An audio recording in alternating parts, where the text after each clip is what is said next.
ক্রিয়া ভাতা প্রদান এবং ক্রিয়া কার্ড প্রদানের আনুষ্ঠানিক উদ্বোধন ইতিমধ্যে গত 30শে মার্চ আমাদের মাননীয় প্রধানমন্ত্রী তিনি উদ্বোধন করেছেন।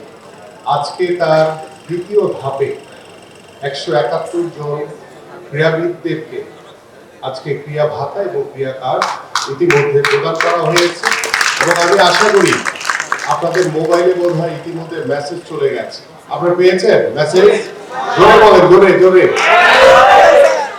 আপনাদেরকে সরকারের আওতায় এনে আপনাদেরকে এখন থেকে প্রতি মাসে আপনাদের নির্ধারিত সময় আপনাদের প্রত্যেকের অ্যাকাউন্টে আপনাদের এই প্রতিজন ক্রীড়াবিদদেরকে 1 লক্ষ টাকা করে যে ক্রিয়া ভাতা সরকার প্রদান করছে।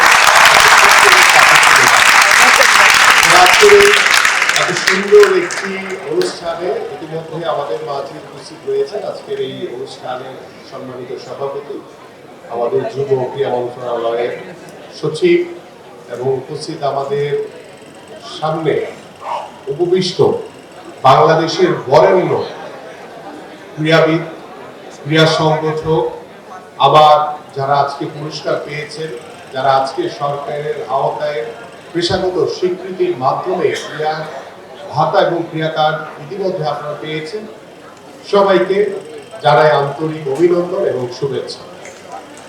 প্রিয় উপস্থিতি,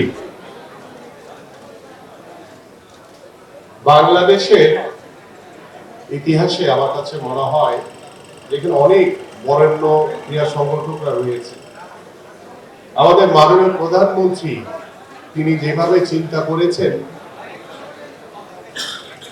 যে আমাদের ভবিষ্যৎ প্রজন্ম, আমাদের বর্তমান প্রজন্ম শুধু লেখাপড়া করে শুধু তারা ডাক্তার, ইঞ্জিনিয়ার, ব্যবসায়ী বা চাকরিজীবী হবে না, তারা পড়াশোনার পাশাপাশি খেলাধুলাকেও পেশাগত হিসেবে তারা বেছে নিতে পারে। এবং সেই লক্ষ্য নিয়ে আপনি ইতিমধ্যে জানেন যে আমরা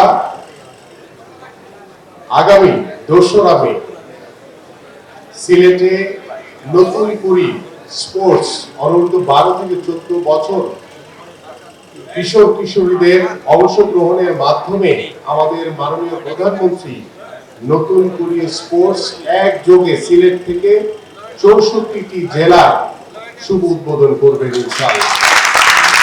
এবং আপনারা জানেন যে আমরা খেলাধুলাকে পেশাগত হিসেবে প্রতিষ্ঠার লক্ষ্য নিয়ে আমরা আগামী জাতীয় শিক্ষাবর্ষে 4র্থ শ্রেণী থেকে আমরা 8টি ইভেন্টকে আমরা আপাতত বাধ্যতামূলক করতে যাচ্ছি।